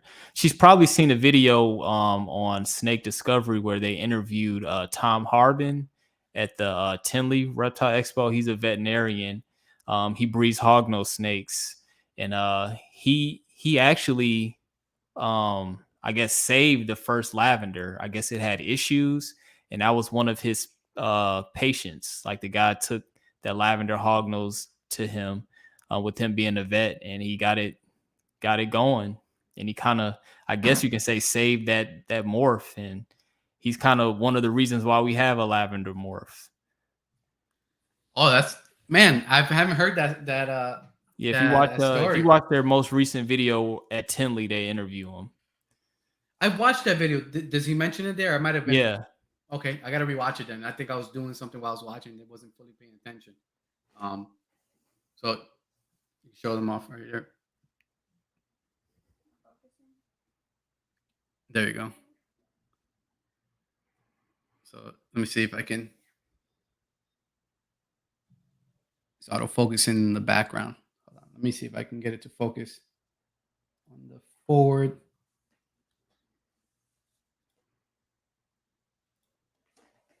There we go. Going up.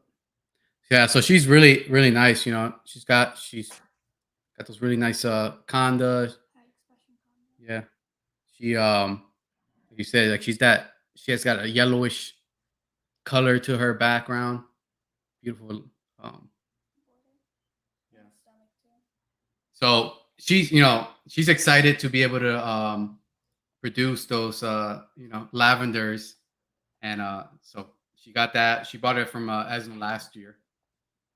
I'm excited to be able to see her grow this baby up, and then here in the next couple of years be able to produce some lavenders for herself.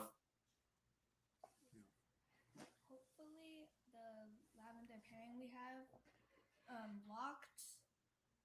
So if it does breed, also too, another question, like what would I like to produce? The lavender, because it's my favorite morph. We have a pair right now that's a albino het lavender. Is that it? Yep. So lavender het albino, and I think conda. Mm-hmm. And then we have a male. I forgot his morph. He's Arctic lavender pos het albino. So we haven't seen any visual locks. They don't look too interested in each other, really. So hopefully they did lock and we just didn't see it. So I really want some lavender babies this year. That'd be nice to have. Yeah, like she said, I think the lavender, it's a really cool gene, especially mixed with like the albino, the corals, the combo corals. What else? The I like lavender the super sables. Arctic lavenders are really nice. Yeah, yeah, man, super Moonstones. Arctic. Yeah. Um, and then I think Hogs had mentioned the sable lavenders Yeah. are really cool. And man, I've gotten into a sable. I fall in love with the sable gene, just because of how much it, any of the colors, it deepens all the colors with Yeah. when it combines with every other Yeah, it recessive. enhances everything you put it with. Yeah, man. Yeah, yeah. I I was gonna show a quick. So TMB, Nick, he said Mitch and I were talking last year. Our days in Florida are nearly as long as they are in say Ohio. So he and I have made our lights to stay on longer. Doing pretty good so far. Okay, yeah, I'm gonna talk to Mitch and see um, his ideas on there too. And this man, I love it how what we're doing right now, sharing this information and Yeah. being able to see what's going to be the best, because the the better information I have, the better care we have for these animals, we're going to produce better animals. And if you're producing better animals and I buy animals from you, that's going to make my production a lot better as well, right? I don't Yeah. think holding on to information or any type of what's it called, um, Yeah, like tips and tricks and stuff. Yeah. tips and tricks But is at like the end of the that. day, like the health of these animals is the most important thing. So Sure, yeah. you find something that's working, something that's beneficial for them. Yeah, it's best to let everybody know. Mhm. Okay, Nick, back to the lavender story. David Turcott has taken it to Tom Harbin. I guess the lavender. Man, you know what? I gotta. He was at Tom Hart. He was at Daytona last year. I'm definitely gonna pick his brain more this year when I stop by. Last year I was just, my first Daytona. I was just walking around watching. I didn't really sit down too much time and talk to people. But this Yeah, year, he's a really nice guy. yeah, sure. Yeah, Question too. sure. Where at? At the top right here. Yeah, Yeah. Billy, go ahead. So I don't have any visual lavenders, but like I said before, the pairing that we have, there is a het lavender that I have too, but no visuals yet. So Yeah. hopefully, if they did lock, we would get some visuals. So, we start. We're getting into like an hour and 40 minutes after that. Start wrapping it up. Um, quick question: what's your like favorite reptile brand, or like some reptile product that's like really has impressed you, or that you're using, what you recommend to other people? Like for anything. Yeah. Well, I use for mice, I use Perfect Prey. Okay. And once I switched to them, like I noticed the difference immediately. So like I always recommend them, and I think the quality of their rodents has really like I've really seen a big difference in terms of like feeding my animals. Um in terms of like other products, my racks, I kind of bought my racks from Reptile Expos. So I'm not really sure what company made them, Okay. but in terms of like my thermostats, I have the Hepstat and was it the Vivarium? A lot of people say the Herpstat is better, but I haven't noticed any difference between the two. Man, that's one thing, like thermostats. Like I understand there's specific reptile brands and stuff like that. But man, I personally have been using Inkbird. And I personally like them because they're interconnected, they're Wi-Fi, and they're pretty inexpensive for all the features you get with them and what they do. Um, you know, and luckily, knock on wood, to this day, I haven't had any problems. So she's gonna say bye because it's getting late. So my co-host has to go to bed. I would um, say with the thermostats, I do recommend getting the one where you can plug in two what do you call the two heat sources. yeah, Yeah, because you're gonna get more than one rack eventually. And a it's good hundred to just be percent. able to use one than having to pay all that money for another one, Yeah, have to deal with yeah. more wires. This one, this rack right here, it's on the side. It's an Inkbird. It has it has two probes and it has two outlets to be able to monitor two racks. So I'm monitoring this one and this the smaller mixed rack there and stuff like that. The same thing, you know. I think Perfect Prey is great mice and stuff like that. So I definitely will recommend them too. And lucky for us, they're local in Florida, so we usually get our shipments pretty quick once they ship it out. Yeah. You know, I've used others that are like mid the middle of the country or on the west coast, and it takes a couple days to get here. And even with like all the freeze dry packing and stuff like that, you can tell it's on its Yeah. last leg of keeping those mice frozen and stuff like that. Um, you know, so and then here's another question: like, what are what are the hardest challenges you've gone through, like have to overcome in your life, either personal or reptile based? Um Personal, definitely hurricanes. Like I'm originally from Louisiana, so I've dealt with flooding where I've lost everything. I thought I was gonna have to deal with that situation with what was it, Hurricane Ian, Yeah, that hit Cape Coral. I got a direct hit, almost category 5. I But we remember just where I was messaging you and we were talking back and forth and stuff yeah. like that because So yeah, yeah, it things was supposed worked to hit out. really hard. Yeah, Yeah, we just lost power for 9 days. I didn't have to deal with flooding. Um, But in terms of hognose snakes, man, I've had a lot of ups and downs, which yeah. you're gonna have ups and downs with any business dealing with crypto, dealing with snake that was egg bound. Um, Let me see, but really the crypto, I had the snakes passing away unexpectedly, like my sunbursts. So, but you just got to keep going. Like this, it's gonna happen. It happens to everybody. Like everybody loses a snake. Everybody's gonna lose. Like it's eventually gonna happen. You're gonna take a loss. Everybody's gonna deal with having a snake that's egg bound or a snake that slugs out that you are expecting a lot of good eggs from. Um, but you just got to keep going. You can't quit. That's the worst thing you can do is quit, because eventually Hundred you'll percent. just use that as a learning lesson. I get it, man. Yeah, yeah. And like you said, it's the loss of a snake. It's hard, man.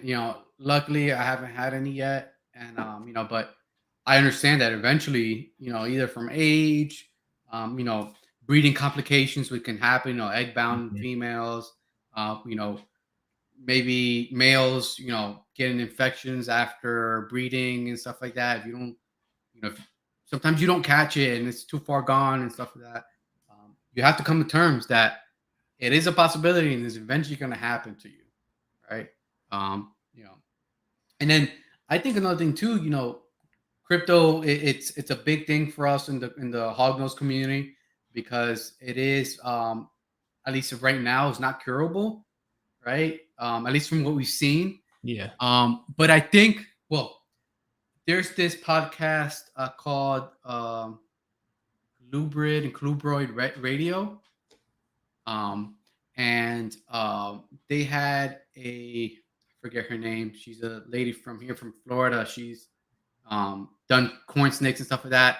I did a quarantine video on my YouTube and I posted the link on the comments because I like a day after I did that video and posted it, this podcast came out and they are working her. She's a microbiologist, and then the host of the radio show, the podcast, they're herpetologists at forget a certain colleges, universities. So they're working together, and they're saying that they're gonna have within the next 12 months, they're gonna might have a cure for crypto.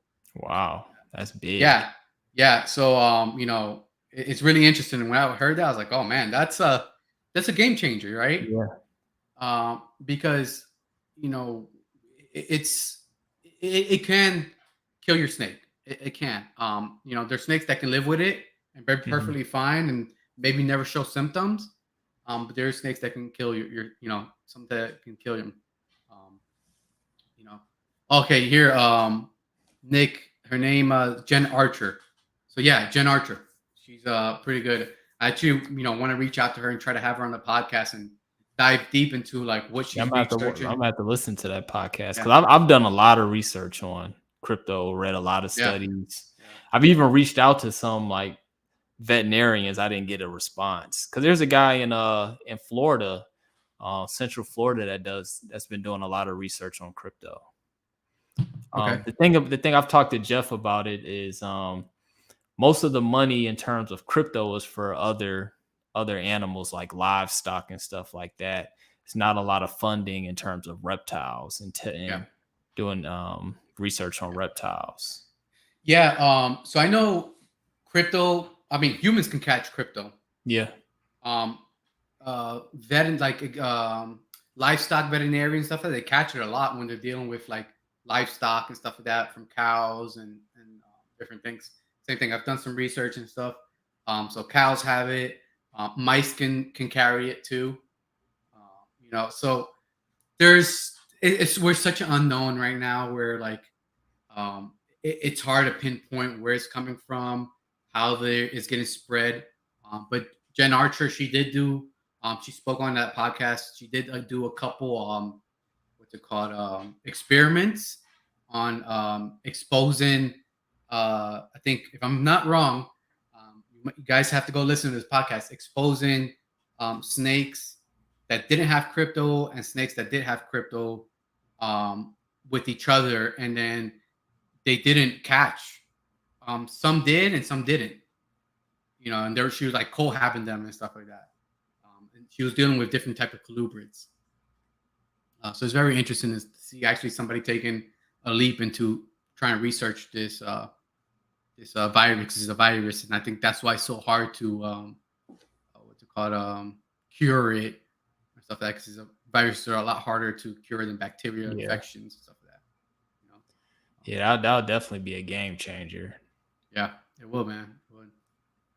Nick, yeah. So Nick, I was helping Eslin at the West Palm. Like I said, I built a really good relationship with Eslin at Exotic Fighter Hogs.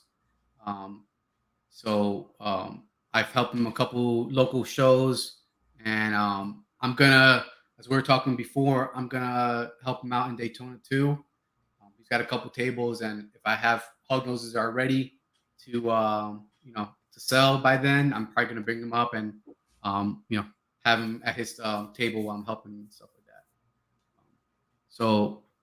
Jeff Gale definitely many challenges when keeping and breeding reptiles, for sure, man. And back to like being part of the Hognose community, and I have such little time in here, but I've made such good friends, and with yourself, Germaine, as Eslin, Jamie at JNC Hogs, all guys that have been in the business and breeding hognoses in the hobby for such a long time.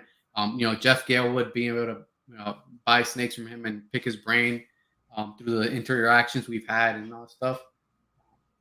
I'm really happy with being able to be part of this community and keep doing this and helping each other.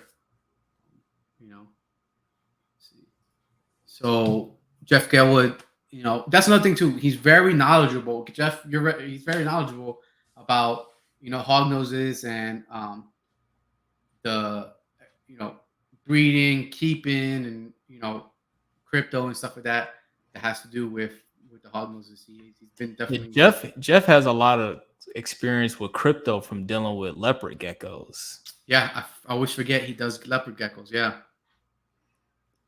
Back in the day, like I feel like I talked to Jeff like a lot about crypto. I feel like he might be one of the most knowledgeable people about that, just due to his experience of dealing with it for so long and actually doing experimentation. And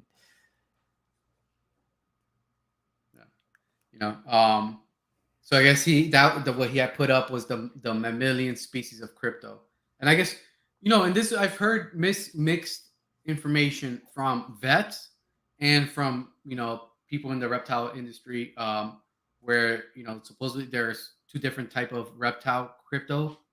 Crypto was serpentinus. I always forget the exact name, and then there's the lizard one, but then they're saying it's the same thing. I think it's the Right? same thing because I've had a Hognose test positive for the lizard version. Okay. Yeah. So I think it's the same thing. And back to like, I think on one of these Discord, I'm not sure, somebody had mentioned that something about crypto that it's passed through a mice feeding and stuff like that. There's something in the mice. I forget what it was, but that was interesting to see too. Like if the mice carries this, what's it called? I don't know if it was crypto or a certain virus that will come up as almost as crypto. I quickly looked at it and I thought it was interesting. Where I think there's definitely a high possibility that maybe some snakes are you know contracting some kind of virus, or maybe that's not even specifically crypto. I'm not a scientist or any of that stuff, but this is Yeah. like trying to use common sense and trying to figure out, the most information where from the feeders and stuff, because you know, if you've seen videos, and I have, of like certain mice breeding facilities and stuff like that, it's hard to keep a sanitary Yeah. environment under mice. So you got to think about it. There's some kind of bacterias or viruses stuff that breeding in these what's it called facilities. Yeah, Nick, thanks for definitely see you in Daytona. I know Germaine's gonna be there, right? Did you Oh book your yeah. hotel already, Germaine? Oh yeah. I booked my Okay. hotel Yeah. probably in September, October. Yeah. Yeah. We were thinking about getting like an Airbnb, but it came out with the discount with the hotel and like the reptile, what's it called, expo. It came out actually less, because we're trying to get two families trying to get a Airbnb, but we're gonna stay back in the hotel again, and it makes it much easier. You just gotta walk across the street. Yeah, it's much more Yeah. convenient just to stay at the Hilton. So see, appreciate the kind words. Cryptosis is this bitch. Germaine, yes, Germaine, exactly. Yeah. Yeah, man. Yeah, if somebody could find a cure or something that eradicates the virus, then we're gonna be playing a whole different ball game now. But I think the biggest thing about that is quarantining. Quarantine your animals before you introduce them to your main collection is very important.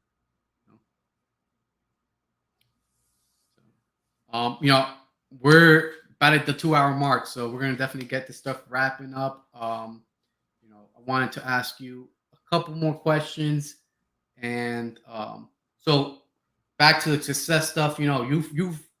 Gotten you've been successful in your YouTube, your social media, and then like with your breeding, you had a good success rate last year where you're breeding. I think compared to what you got in slugs and animals, and so I think you're climbing that mountain, man, and it's been pretty cool to see your journey through your YouTube. So that's another thing that inspired me to do the YouTube, be able to see if other people see our journeys, and if they can get some information and some inspiration from that, that's great, and get more people to own reptiles.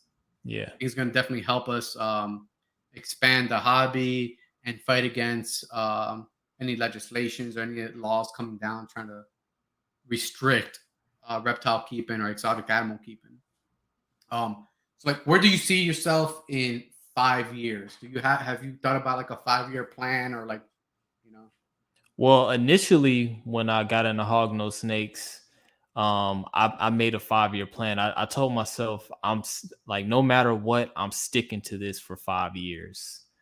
And so it looks like that's going to happen. I'll definitely be breeding 2 years from now, which will make 5 years.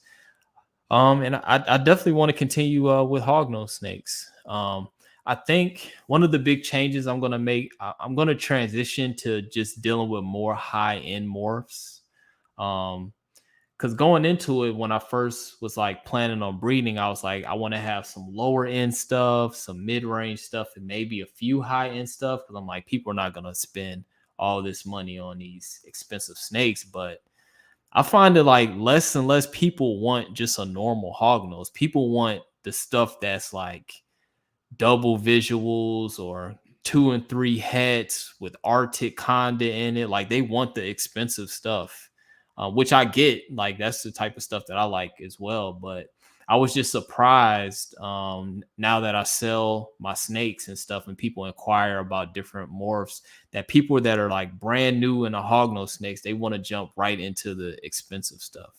So I think I'm going to transition more into producing more high end hognose. See, and that's an interesting point of view too. Like, because I don't, you know, of course there's those 3 recessive gene hognoses and stuff like that are, you know, 10K, 7K and stuff like that. But even for like a double recessive, you know, like a coral and stuff like that, it's still not, at least compared to like ball python stuff like that, it's not unattainable, right? Yeah. So I think people still are able to swing that and be able to buy that animal, especially if it's a pet. So I think you're rethinking what morphs and stuff that you're working with. It's a great thing, man. It's definitely going to carry you further in, you know, further into the hobby, and I think you definitely be more successful. I definitely see you, you know, 5 or, you know, next 10 years still being around and stuff like that. You know, I don't think, especially with this, you know, like I said, I follow your journey through your YouTube videos, whatever you've dealt with all the challenges and stuff with your hog noses. If you know, you've kept stuck through this, you're definitely gonna keep going, man. I'm excited to see what you're gonna produce here in the future too, and this year and the years coming. You're gonna I have a lot of ideas, man, especially with like the lemon ghost stuff. Like what I want to pair it to. I don't know. It's the sky's the limit. I know Mitch from Fathom Hogs. He's incorporating lemon ghosts in a lot of stuff this year. Yeah. So it's cool to see that. Yeah, I was talking about the day. I guess he posted a what was it, a lemon ghost Mai Tai? Mai Tai, yeah. Yeah, and I asked him, I was like, when did this come up? You know, like it was all of a sudden and stuff like that. So it's pretty cool to see, you know, when like these projects come out to the light, and you know, like, oh man, that's an interesting point of view to be able to see that. I had mentioned that to Jeff when we were talking one day through messages. Like, line bred traits are definitely gonna be important, and getting those into your collection, because once you start putting those 3, for the most, you know, majority 3-4 gene animals, they all start muddling in and start almost creating like a pinkish light color snake and stuff like that. So I think the secret sauce, or that next point to elevate the hognose, is going to be like those line bred traits. Localities, maybe. We get more localities. Being able to research more localities would be great too. You know. All right, man. So we're gonna definitely wrap this up. And one last question before we let you go and say everybody.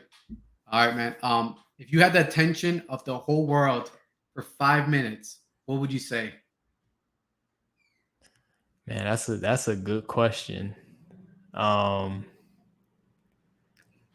don't know. What would I say if I had the attention of the whole world?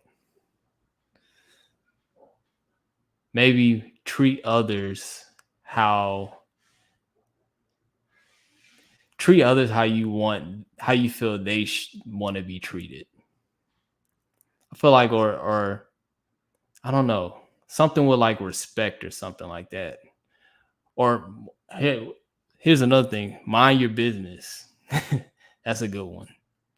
Mind If your people business, yeah. minded their business and stayed out of people's business, I think the world would be a better place. I think that's a good message, man. Especially in the moment we're in right now in the world, where like it's hard for people to see each other's point of views, or there is no. It's hard to find a middle ground sometimes. I think like this very respect each other. Like Yeah. if you don't agree, and it's not, I'll say maybe like piggybacking what you said. If you don't agree and it's not really hurting anybody and stuff like that, it's people's point of view. Yeah. Not the whole world. There's no way. One state. You know, one household. It's hard to everybody to come together and have one point of view, right? I The imagine the world whole would be world. boring if everybody. Well, it'd be boring if everybody thought the same. Yeah, for sure, man. Yeah, I just think it's just having respect for everybody Yeah. else's, like you said, point of views and different thoughts and stuff like that. And having an educated conversation about it. That's like okay, educated conversation is different. Yeah, man.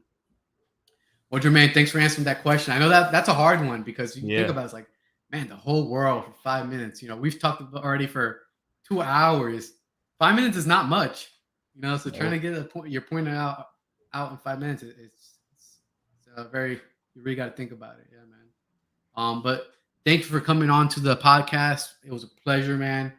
No Before we problem. started, Anytime. once we're talking about snakes, hognoses, reptiles, time flies, man. Yeah. You could probably be on here 3 hours, 4 hours talking about this stuff. But I understand. We gotta work tomorrow. People gotta Yeah. do other stuff, life and stuff like that. But definitely thank you. We'll keep in touch. We'll definitely see you at Daytona. So I'm looking forward to see what you have on your table and maybe picking some stuff up. We'll keep in touch on that. All right. All right. Everybody that stuck through, thank you for joining us. Like I said, please go ahead and go hit the links below. I added his YouTube, his Instagram, and his Discord on the description below. And so myself, same for myself. Go ahead and subscribe on the channel, hit the notification button, hit the like. Once the channel, we repost the live, go ahead and rewatch it. It helps us promote the channels and get our watch hours, stuff like that. If we have more traction and more of the broad audience of the general public sees our videos. So thanks everybody again for supporting us on both ends. Thank you for the chat. We had a good conversation with the chat and some pretty good, Hognose people come in. And again, please support US ARC and US ARC Florida because it's an ongoing battle. Just because, this week we don't have something going on doesn't mean tomorrow there's a bill or some kind of local law trying to be passed specific to exotic animals. I'm not going to just say reptiles, just exotic animals in general. All right, guys. Thanks again. Thanks for joining and have a good night.